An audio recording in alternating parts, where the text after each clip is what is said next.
You're listening to Copy Chief Radio. Get all the episodes and join the community at copychief.com.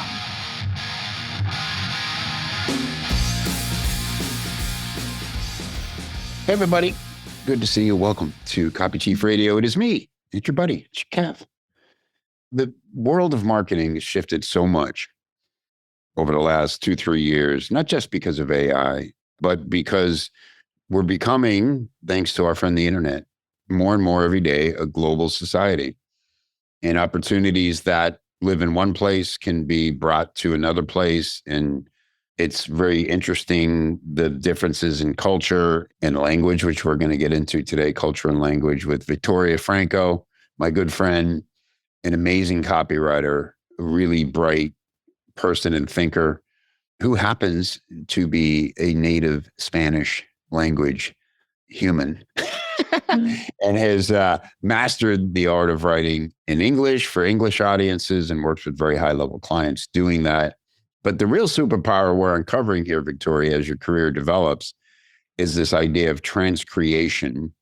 So just help people who haven't heard that phrase before understand what transcreation is. Sure. Thanks for having me here. As always, your presentations leave the other person saying, oh my God, no, I have to go and fill that space. Mm-hmm. But yes, transcreation is kind of a term not so heard, but it's making more and more noise in today's world. And it's kind of a blend of marketing, also cultural knowledge, copywriting, and translation. So it's a blend of all those four things. Yeah, and primarily, and at least in our world of direct response marketing, for marketers who, in typical circumstances, have been serving a North American audience and doing very well with their products and their programs, and then want to now go test the waters, so to speak, in a Spanish language, a Latin American opportunity. What mainly struck to me and made me realize that something was off is that, for example, my husband, he doesn't know English as much as it can surprise you, but he isn't familiar with English. He understands a few things, but sometimes where I am not in the same room as him, he tries to Google Translate a website because we study all the time kind of things in the US to market to our audiences here and abroad also. And he starts saying kind of, do they really meant this? And he calls me in because it's kind of, I don't understand a thing. And it's in Spanish. So that's when I realized something was going wrong. I think that's the main problem. People think that, oh, yeah, this panel is really working in English. We'll just kind of translate it with AI or something, and we'll get something good out of it.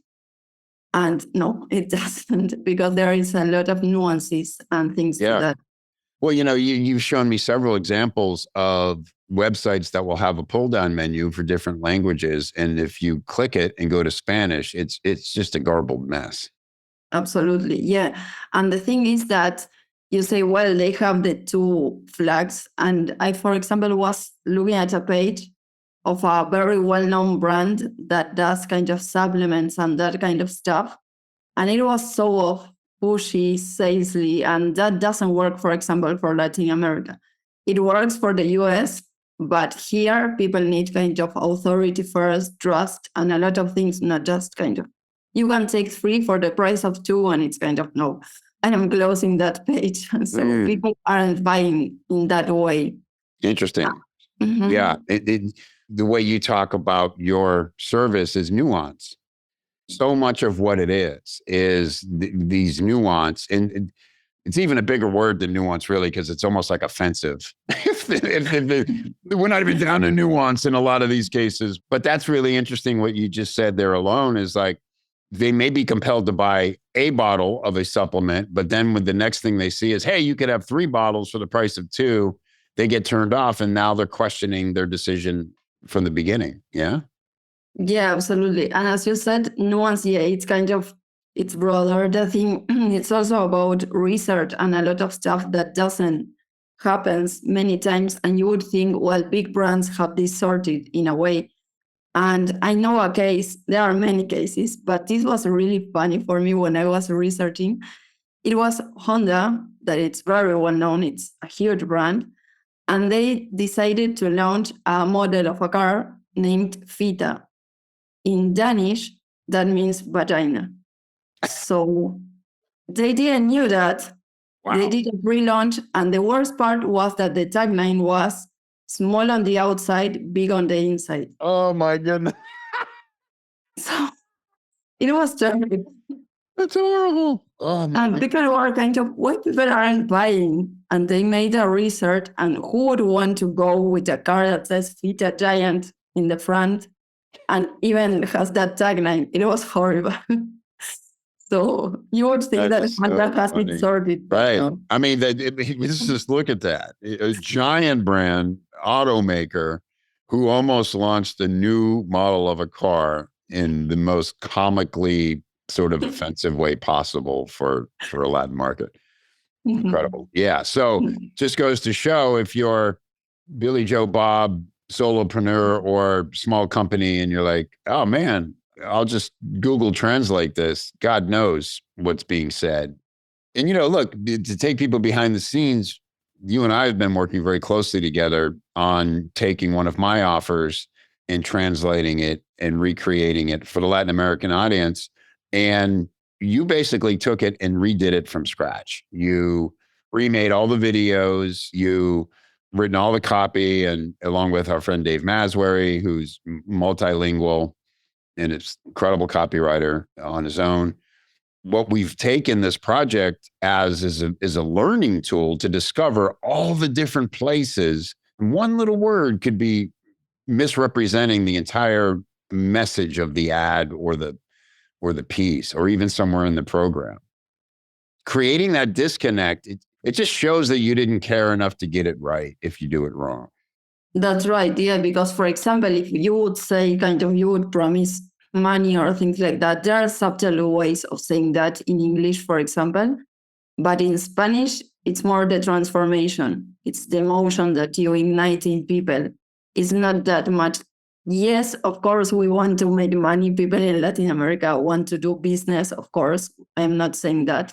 But we are way more emotional. It's we go after maybe having our dream house or taking our family on vacations or buying that car for our mom. I don't know. We have many things that we could do with our money. It's not just the model of business. I was seeing something very interesting, that it was Visa thing from the Visa card.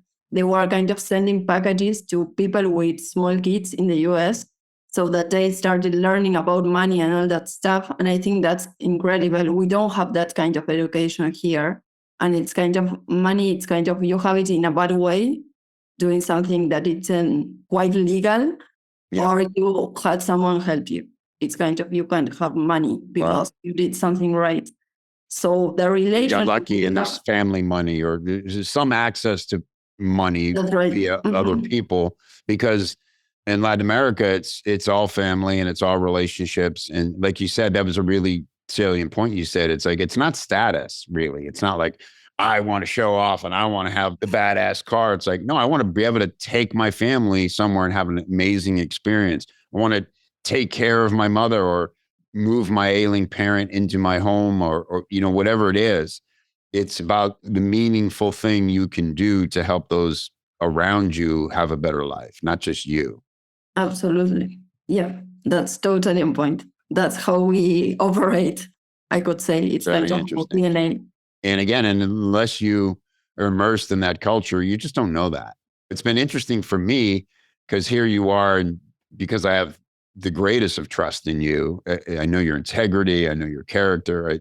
You translate things for me, or I'll pull up Google Translate or Gemini Translate, and you'll make sure it's saying close, and you'll show me little things it did wrong, but I'm getting to see through your eyes. But other than that, if I wasn't plugged in with you in this process, I would have no idea what you're saying. I don't speak Spanish. And so that to me brings up the bigger question of why this is such an important service. I know so many business owners have been talking for years about trying to get into new markets.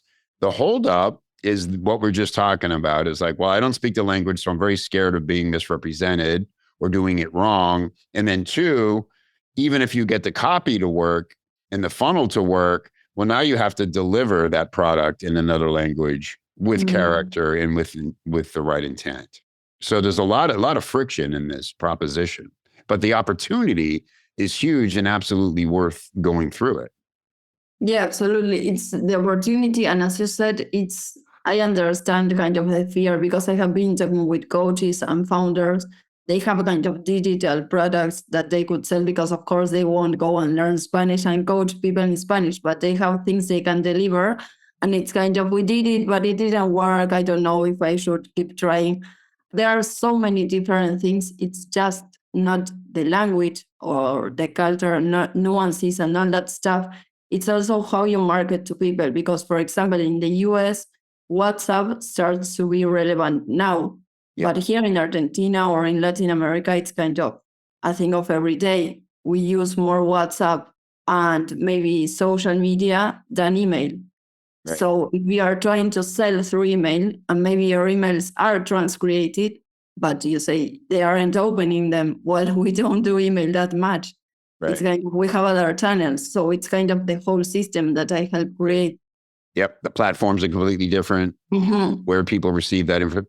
That's like in as I understand it, the advantage of email in North American culture is that we read it almost like we would hard mail, where it's, okay, this is me in my inbox and wouldn't have anybody looking over my shoulder like I would in social media or something. And it's a personal exchange.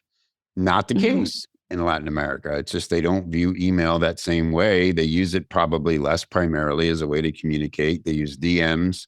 You said WhatsApp and social media. And so, yes, we've done parts of that with ManyChat and chat bots and things in North America, but still relying on email as the primary vehicle to make the sale.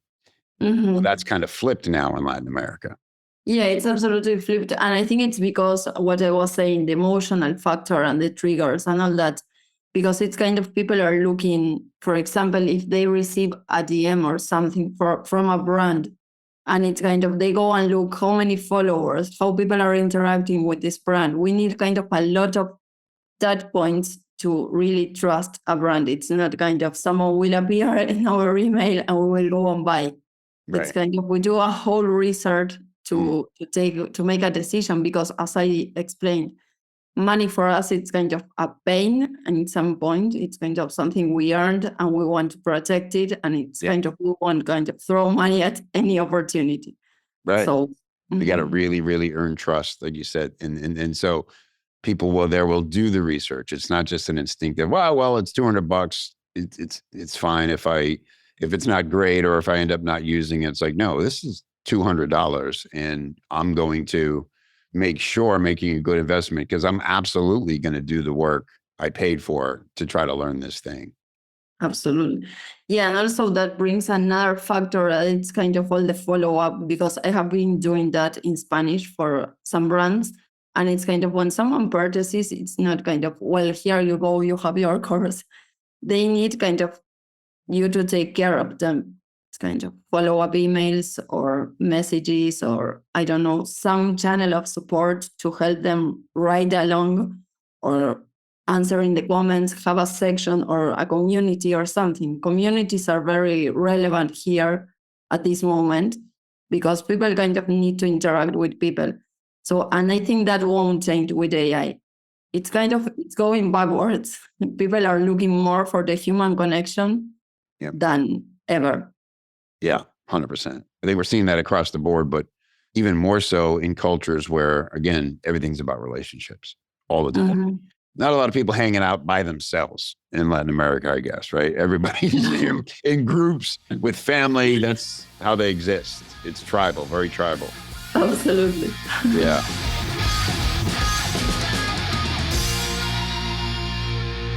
Look, I get it.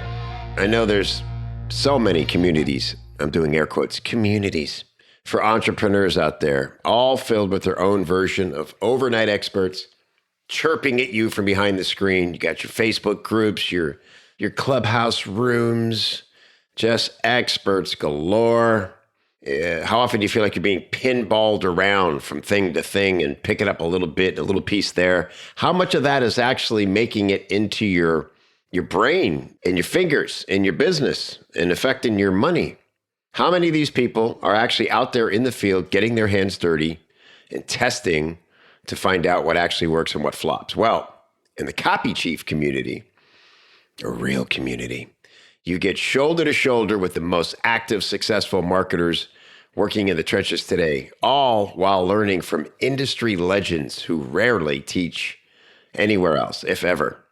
Copy Chief is an amazing community, super newbie friendly. Also, you'll find, elite level marketers and copywriters in there. They're all working to become the best at their craft, get paid top dollar for their skills, stay ahead of the competition by keeping their finger on the pulse of what's working now. That's the X factor when you're backed up by a community and you can get any question you have answered by people who actually do this stuff and can tell you from real world experience what to do for your project, for your offer, for your funnel, for your clients. Man, you're unstoppable when you've got that kind of confidence. Go check us out at copychief.com/join. If you've never been a member, you're going to see what you've been missing and you're going to say, where has this been all my life? And if you've been a member in the past, I would invite you to come and check out all the new stuff. We've completely updated all the tech. So we're on brand new platforms. Everything is slick and smooth and easy to access. And it's never been better. Copychief.com/join. I'll look for you inside.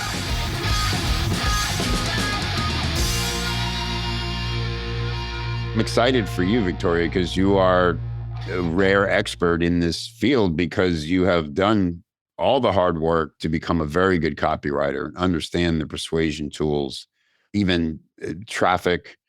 I mean, you've designed our entire program and now we're down to getting ready to launch it. And you're even helping our media buyer understand how to set the frame for reaching certain markets. And so I'm excited for you. I'm proud of you because you're such a hard worker. And I think you're kind of sitting in the catbird seat of someone who could come in for any product, any company. You could have saved Honda. That was horrible. Years ago. Honda got that far and such a bad idea. I'll never know. But, It goes to other brands. KFC, kind of Kentucky Fried Chicken, when they entered China for the first time, they kind of translated right away their slogan, and it was kind of eat your fingers off, and people don't want to eat their fingers. So it kind of almost went all wrong. Eat your fingers off. That's not finger licking good. You're cannibalizing yourself. That's right. So people are, what is going on? And they had to do kind of a whole menu that was with their culture and everything, because if not, people didn't want anything to do with that brand. Yeah, be a joke, be a punchline, right? Go out your way not to eat there. Wow. Okay, so what's the first thing? If, say I'm a coach or a creator, as I am, what's the first thing someone should consider if they're wanting to get into other markets before they try to attempt localizing their products? Well, the first thing that I do is I check, well, they have a product or something first that we could easily bring to our market. For the market, yeah. Mm-hmm. And that represents kind of the market, because I had a coach, for example, that she had all a system about mortgages and things for houses and helping people with that. And I told her that's kind of not a big topic here. We don't have an issue with that because we don't do that. We just rent or eventually kind of have someone give us a home or something from our parents, grandparents, but we don't kind of put ourselves in debt for those kind of stuff. So we kind of created a whole new program that made sense for the Latin American audience. That was kind of the first thing that I would do, is figure out if what you have makes sense to sell it here, or how we could adapt it. You may be trying to solve a problem that people don't have or it's not thinking about because it's just not part of their reality. That's right. Absolutely.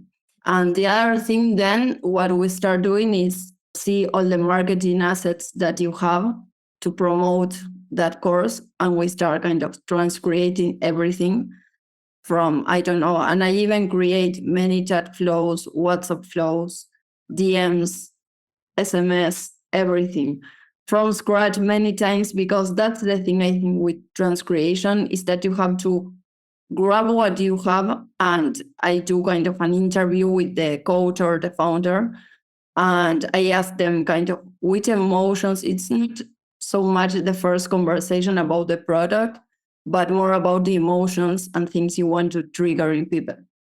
That's how I can measure where to direct our attention. So that's one thing that I do. And another thing that I am offering them now, it's kind of creating the content in both languages, because I wasn't doing that before, but now they need to have a kind of a presence on social media, because that's how Latin America buys. If they go and see 0 followers or you don't have something in Spanish, they probably won't buy from you, no matter how good your offer is. Yeah. Yep. So having a presence. It's not connecting. Absolutely. So I mentioned how we solved it, which is like you're featuring me in the ads because I'm credentialed in the industry more than you because you're newer at it. But once they get past this mug on the ads, they get to meet you, and you're the one training them. And is that the suggestion? If someone like me doesn't speak Spanish, I wouldn't try to learn enough Spanish to put out a video. I think I'd sound ridiculous. Yeah, they want to see you trying. Maybe they will get to that. But is that what you would suggest? Is like find basically a Spanish speaking representative to recreate the program and the content for them based on their teachings, or is there other ways around it? No, I think that's maybe the best way, because as we discussed, I think it's aspirational, and they are seeing that kind of someone from the US is trusting me that I'm here in Latin America, and I am kind of bringing the content to them. And I think that it's kind of more trust than having kind of a title or being very well known here. It's more powerful that they see that I am native. I think that brings much more value. But if the person, the coach itself, doesn't have someone that speaks in Spanish, there are other ways around it, of course. I think creating content is the first one, and showing that you understand them, you understand their struggles, because it's all, as we said, emotional here.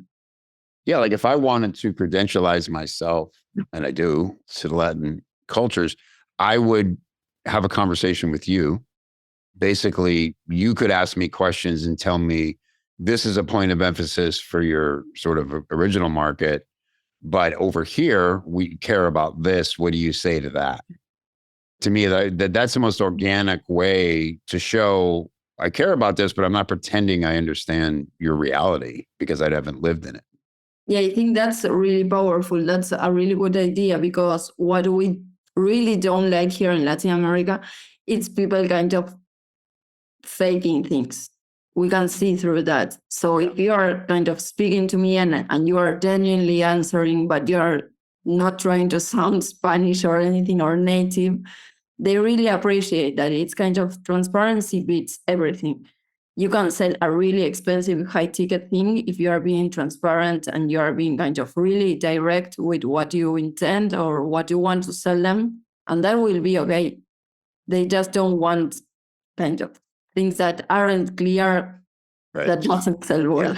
Feels like a manipulation, like they're acting this role of, hey, I also care about Spanish people, the Latin Americans.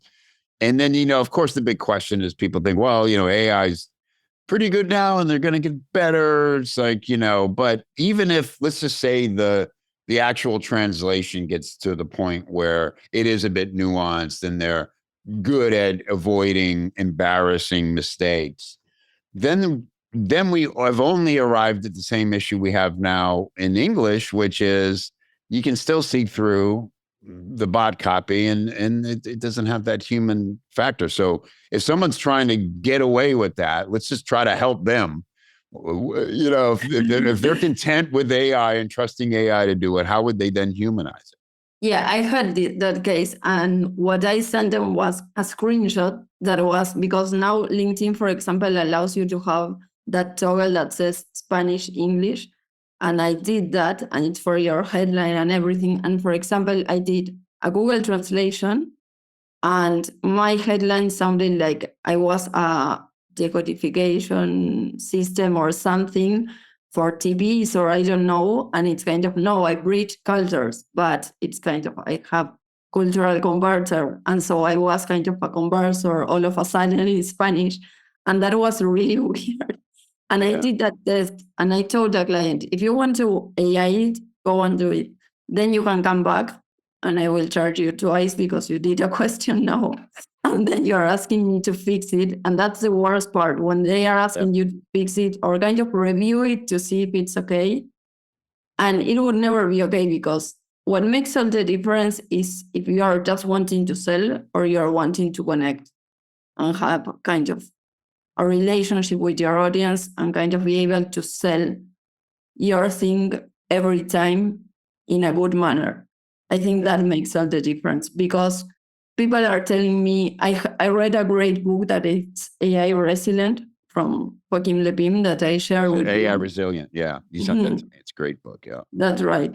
And he was saying, for example, the dentist example, if you're going to pay $100 or suddenly it's way more expensive because they have the latest technology, you will pay that because you want the best. And so I think at the end, it all comes down to if what you are getting it's good enough and you are happy with it, it doesn't matter the process behind it, but it always involves a human at some point. As for example, I do these interviews and that kind of stuff, and people are telling me, I never told this to anyone. So they won't tell AI, I don't know, a memory from their childhood that makes them really connect with a Spanish audience. They will just go and, I don't know, translate me this marketing asset and I will post it and try to do something about it. Right. So I think that connection will always be there. Yeah. It's going to come full circle where people realize, and this happens, we've seen so many patterns of this over time. Every time a new tech comes and people get excited and they can save money, and then they fire a bunch of people, and then they have to hire back typically freelancers. And this is actually really good for freelancers, because instead of hiring back those employees, they say, oh, we need to bring in the freelancers to sort of fill in the gap of what the humans can only do. But we're maybe halfway there now. And so we just need freelancers to come in. And that's why so many people, sometimes they're hiring back the former employee as a freelancer, as a contractor. It's like, we want you, but we're not doing that employee thing anymore. Do you mind? Just like, okay. And so that's the evolution of it. And that's why big breakthroughs in tech really can be an opportunity for knowledge workers, and even more so for nuance workers like you are. I think I just invented a term that you're at the lead of. It never is it more present and necessary than when we're translating and, like you said, trying to connect with another culture that we don't have experience with. So very exciting. I'm excited. We'll do a follow-up after we launch the Copy Thunder is what we call it in the Latin edition.